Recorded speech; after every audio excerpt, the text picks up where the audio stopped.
अस्सलाम वालेकुम स्टूडेंट्स, मेरा नाम है ज़ैन अंसारी। आप देख रहे हैं YouTube channel learning accounting. Okay, आज हमारा जो क्वेश्चन है वो 2019 का क्वेश्चन नंबर 4 है।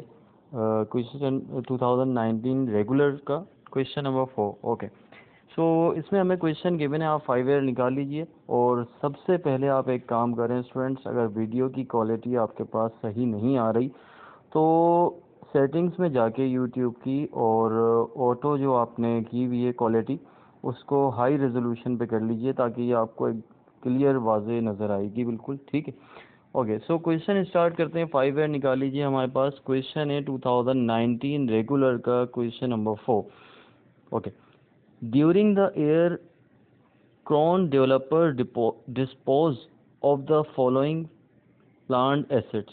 ओके, इसमें बेसिकली हमें डिस्पोजल ऑफ मशीन करना है, यानी हमें इसमें सारी चीज़ें कैलकुलेट करके दी हुई हैं जो हम निकालते हैं allowance for depreciation.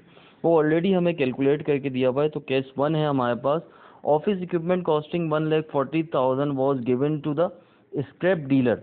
No proceed were received at the date of the disposal। Accumulated depreciation on the depreciation on the office equipment was 1,19,000। यानी इसमें हमें दिया हुआ है 1,19,000 accumulated depreciation। ओके, तो सबसे पहले हम क्या हेडिंग डालेंगे? Computation of disposal of fix asset. ये जो ऊपर में आप लोगों को हेडिंग नज़र आ रही है, केस 1 कर रहे हैं अभी, ठीक है। उसके बाद स्टूडेंट हम क्या करेंगे? कॉस्ट ऑफ मशीन लिखेंगे, उसमें से माइनस कर देंगे एक्यूमुलेटेड डेप्रिसिएशन जो कि हमें दिया हुआ है 1,19,000। 1,19,000 जो जब माइनस करते हैं तो हमारे पास बुक वैल्यू आती है। तो केस 1 में हमारे पास कोई अमाउंट नहीं गिवन। वो यहाँ पे देखें बोल भी रहा है सेकेंड लाइन में, नो प्रोसीड वर रिसीव्ड, मतलब जो डिस्पोजल हो रही है मशीन जो हम दे रहे हैं उसके अगेंस्ट में कोई भी अमाउंट रिसीव नहीं कर रहे कैश वगैरह। तो इससे ये बात क्लियर हो गई कि जो बुक वैल्यू है हमारी वही loss on disposal of machine है, ठीक है, यानी 21,000। तो ये अब हम क्या करेंगे? जब माइनस किया ये बुक वैल्यू आ गई, इसी को हमने क्या किया, ये लॉस ऑन डिस्पोजल कहलाएगा।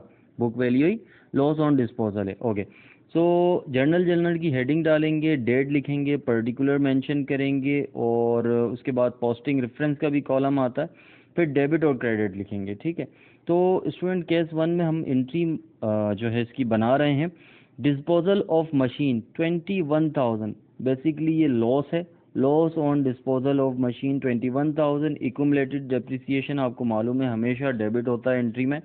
तो 1,19,000 जो गिवन था उससे हमने डेबिट किया।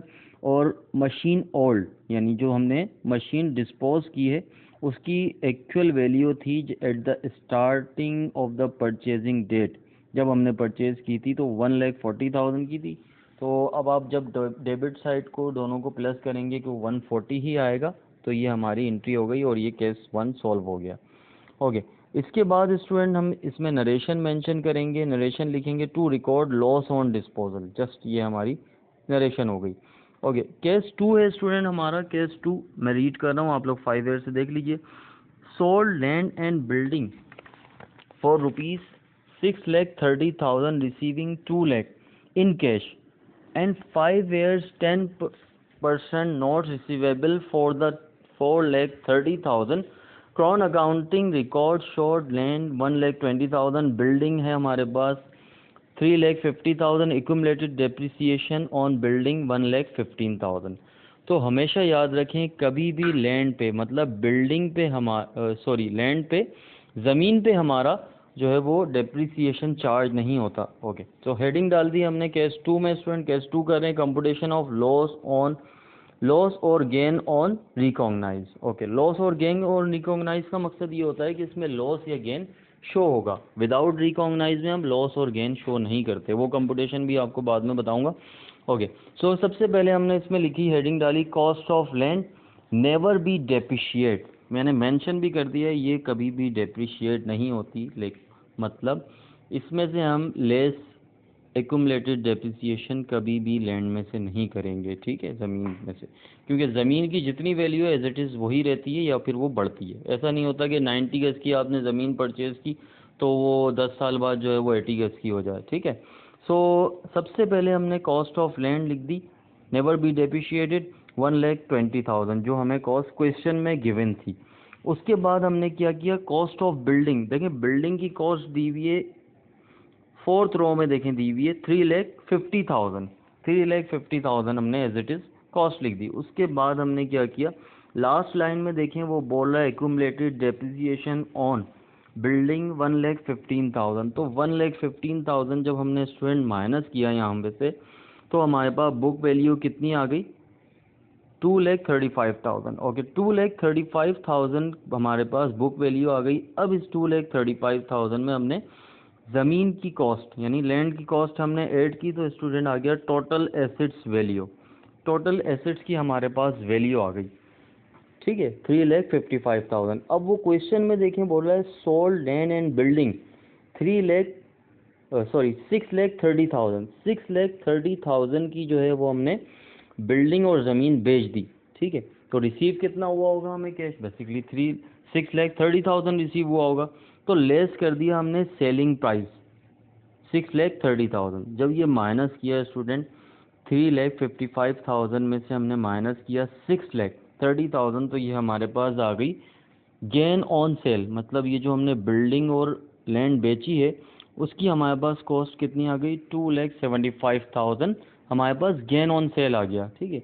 अब इसकी जर्नल एंट्रीज बनाएंगे स्टूडेंट, सबसे पहले डेट लिखेंगे, पर्टिकुलर की हेडिंग डालेंगे, फिर पोस्टिंग रेफरेंस का कॉलम भी बनाइएगा, डेबिट और क्रेडिट की हेडिंग डाल देंगे, ठीक है।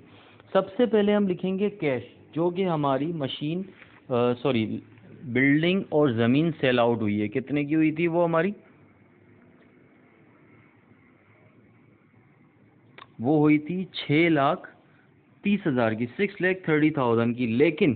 लेकिन देखें क्वेश्चन में हमारे पास गिवन है कि हमें कैश कितना रिसीव हुआ है, कैश 2 में वो बोल रहा है रिसीविंग ₹2,00,000, फर्स्ट लाइन में देखें रिसीविंग ₹2,00,000 हमने जो है वो कैश रिसीव किया, in cash and 5 year 10% not receivable for 4,30,000। और क्या किया हमने कि उससे नोट रिसीव का मतलब उसने कहा कि मैं आपको बाद में पेमेंट कर दूंगा, कितनी, 4,30,000। तो हमने जो कैश रिसीव किया है जो कि क्वेश्चन में गिवन है, उससे हमने कैश को डेबिट कर दिया स्टूडेंट 2,00,000 से, और उसके बाद हमने अकाउंट रिसीवेबल डेबिट किया, वो जो बोल रहा है 10% नॉट रिसीवेबल। ओके, ये बेसिकली इंटरेस्ट रेट गिवन है, इससे हमारा ताल्लुक नहीं है जो 10% गिवन है, ठीक है। हमें अमाउंट एक्चुअल कितना मिलेगा, 4,30,000 का, 4,30,000 से हमने अकाउंट रिसीवेबल जो है वो डेबिट कर दिया।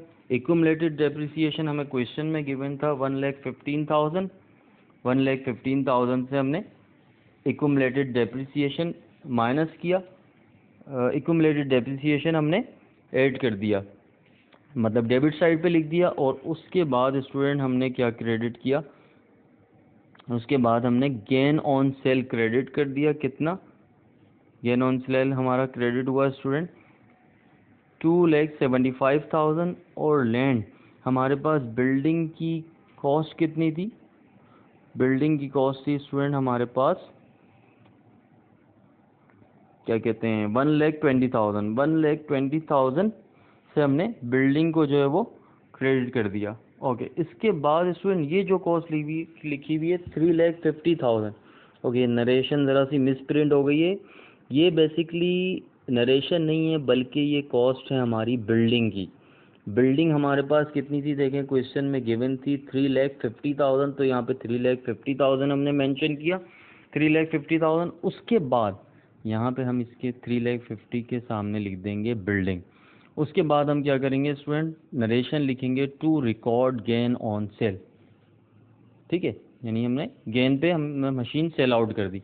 ओके, इसके बाद स्टूडेंट केस हमारा 3 है, 3 पे आ जाते हैं। 3 केस है हमारा trade in an old truck for new truck, the old truck had cost 1,10,000 and accumulated depreciation 70,000. The list price of the new truck was 1,70,000. Crown received 50,000 trade-in allowance and paid 1,20,000 balance in cash. Okay. तो question में देंगे सबसे पहले, इसमें भी यही करेंगे हम, कंप्यूटेशन पे आएंगे, केस 3 की हेडिंग डालेंगे कंप्यूटेशन ऑफ लॉस और गेन ऑन रिकॉग्नाइज। ओके, सबसे पहले लिखेंगे स्टूडेंट हम ओल्ड ट्रक की कॉस्ट। ओल्ड ट्रक की कॉस्ट देखें हमारे पास क्वेश्चन में गिवन है 1,10,000, ठीक है। उसमें से माइनस कर दिया हमने इक्यूमुलेटेड डेप्रिसिएशन, हमें गिवन है क्वेश्चन में सेकंड रो में देखें 70,000। 70,000 जब स्टूडेंट ये हमने माइनस किया तो हमारे पास बुक वैल्यू कितनी आ गई, 40,000 बुक वैल्यू आ गई। उसके बाद जब भी याद रखें ट्रेड इन अलाउंस हमें गिवन होगा, ट्रेड इन अलाउंस का मकसद ये होता है कि हमारी ओल्ड मशीन जो है वो इतने की जा रही है, मतलब हम एक्सचेंज कर रहे हैं मशीन को, ठीक है। ट्रेड इन अलाउंस का क्या मकसद है कि हम एक्सचेंज कर रहे हैं मशीन को। तो ट्रेड इन अलाउंस वैल्यू भी हमेशा क्वेश्चन में गिवन होगी, जो कि स्टूडेंट हमारे पास गिवन थी। देखें गिवन है हमारे पास जी, क्रॉन रिसीव 50,000 ट्रेड इन अलाउंस। देखिए एंट्री फोर्थ लाइन में बोल रहा है वो 50,000 trade in allowance, trade in allowance 50,000 बोल रहा है। तो ये माइनस करेंगे हम बुक वैल्यू में से, तो उसके बाद जो अमाउंट आएगा हमारे पास वो गेन ऑन एक्सचेंज आ गया। गेन ऑन एक्सचेंज कैसे आया, बुक वैल्यू थी 40,000, वो सेल आउट हुई, मतलब हमारी पुरानी मशीन जो है वो गई है ट्रेड इन अलाउंस एक्सचेंज करते वक्त 50,000 की, ठीक है। तो ये हमारे पास 10,000 एक्सिस अमाउंट आया जो कि हमारा पास गेन कहलाएगा। ओके, इसमें एक कंप्यूटेशन और होगी जिसको हम बोलेंगे कंप्यूटेशन ऑफ कैश पेमेंट, कि हमने कैश कितना दे रहे हैं हम, ठीक है। क्योंकि मशीन तो हमारी गई है कितने की, 50,000 की, लेकिन न्यू ट्रक की कॉस्ट कितनी थी। न्यू ट्रक की कॉस्ट भी देखें क्वेश्चन में हमारे पास गिवन है, तो एक मिनट में आपको बता रहा हूँ। एंट्री लाइन नंबर देखें 3 लाइन में देखें थर्ड रो में, उसमें लिखा हुआ है न्यू ट्रक वॉज 1,70,000। तो जब भी हम कैश पेमेंट की ट्रांजैक्शन, कैश पेमेंट की कंप्यूटेशन करेंगे, उसमें सबसे पहले कॉस्ट ऑफ न्यू मशीन या न्यू ट्रक लिख देंगे, जो कि इसमें गिवन है cost of new cost of truck, ठीक है, 1,70,000। कंप्यूटेशन कैश पेमेंट कैसे निकलती है कि इसमें से उसके बाद माइनस कर देंगे लेस ट्रेड इन अलाउंस, तो हमारे पास जो आएगी वो कैश पेमेंट होगी कि कैश हमने इतना पे किया 1,20,000 का। सिंपल कंप्यूटेशन है, कंप्यूटेशन ऑफ कैश पेमेंट, ठीक है। न्यू मशीन की कॉस्ट लिखेंगे, उसके बाद हम लेस कर देंगे ट्रेड इन अलाउंस जो कि क्वेश्चन में ही गिवन होता है, तो हमारे पास कैश पेमेंट आ जाएगी। फिर एंट्री बनाएंगे स्टूडेंट्स की, एंट्री बहुत सिंपल है और एंट्री हमारी बनेगी, सबसे पहले हम न्यू ट्रक को डेबिट कर देंगे जो हमने ट्रक परचेज किया है, ठीक है, एक्सचेंज किया है। न्यू ट्रक को हमने डेबिट किया क्योंकि बेसिकली हम ट्रक खरीद रहे हैं नया। उसके बाद स्टूडेंट इक्यूमुलेटेड डेप्रिसिएशन हमने डेबिट किया जो कि हमारे पास क्वेश्चन में ही गिवन था 70,000, ठीक है। कंप्यूटेशन में भी देख लीजिए 70,000 हमारे पास गिवन था। इक्यूमुलेटेड डेप्रिसिएशन डेबिट किया और गेन ऑन एक्सचेंज जो 10,000 आई थी हमारी ये कंप्यूटेशन नंबर 1 में, 3 जो हमारी कंप्यूटेशन हमने केस 3 की थी, तो फर्स्ट कंप्यूटेशन जो हमने की थी उसमें हमारे पास गेन आया था 10,000, तो 10,000 ये हमारा गेन था तो क्रेडिट हुआ, अगर लॉस होता तो डेबिट होता। और ओल्ड ट्रक भी हम क्रेडिट कर देंगे, उसकी कॉस्ट भी हमें क्वेश्चन में ही गिवन थी 1,10,000 की। और फिर उसके बाद जो लास्ट में हम क्रेडिट करेंगे स्टूडेंट वो है कैश, कि कैश हमने कितना दिया। अब आप दोनों साइड जब इसकी कैलकुलेट करेंगे तो इक्वल आएंगी, ठीक है, कैलकुलेट करके भी आप देख लीजिए। इसके बाद हम नरेशन लिखेंगे to record gain on exchange. Okay, ये हमारा केस 3 हो गया स्टूडेंट। केस 4 पे आते हैं। केस 4 भी बिल्कुल एज इट इज़ इसी तरह से। ओके, केस 4 में रीड कर रहा हूँ, trade in its old computer system with a new system. The old computer cost 1,50,000 and accumulated depreciation 1,10,000. The new computer had a list price of rupees 90,000. Crown was granted a 10,000 trade in allowance and paid 30,000 in cash and issued